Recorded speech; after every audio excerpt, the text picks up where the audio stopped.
আসসালামু আলাইকুম। Hello everyone, আপনারা সবাই কেমন আছেন? আজকে আপনাদের সাথে গরুর বট আলু দিয়ে ভাজি রেসিপি শেয়ার করব।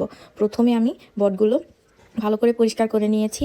তারপর আদা রসুন জিরে বাটা, হলুদ গুঁড়ো, মরিচের গুঁড়ো, স্বাদ মতো লবণ, সাদা এলাচ, কালো এলাচ, দারুচিনি, তেজপাতা দিয়ে সামান্য পরিমাণ তেল দিয়ে আমি এটা ভালো করে সেদ্ধ করে নিয়েছি।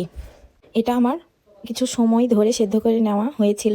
তারপরে পেঁয়াজ কুচি, কাঁচামরিচ কুচি, পরিমাণ মতো তেল, জিরে ফোড়ন দিয়ে আমি বটগুলো এর মধ্যে দিয়ে দেব। দিয়ে আলু এর মধ্যে অ্যাড করে দেব। অ্যাড করে দিয়ে একটু নেড়ে ঢাকনা দিয়ে ঢেকে দেব, যেন আলুগুলো সেদ্ধ হয়ে যায় ভাবেই। তারপরে যেভাবে নর্মাল ভাজিগুলো করেন সেভাবে মিডিয়াম আঁচে ভাজিগুলো লাল লাল করে ভেজে নিতে হবে। এভাবে একদিন বাসায় রান্না করে খেয়ে দেখবেন, খেতে কিন্তু অন্যরকম টেস্ট লাগে, মজা লাগে খেতে। এই বট আমরা তো কেউ ভুনা খাই, কেউ বট ভাজি খাই, কেউ আবার বট গোটা গোটা আলু করে ভাজি করে খায়। আবার এভাবেও যদি রান্না করেন তাহলে খেতে কিন্তু বেশ মজাদার হয়। আপনারা চাইলে এভাবে রান্না করে খেয়ে দেখতে পারেন। Thank you so much for watching my video.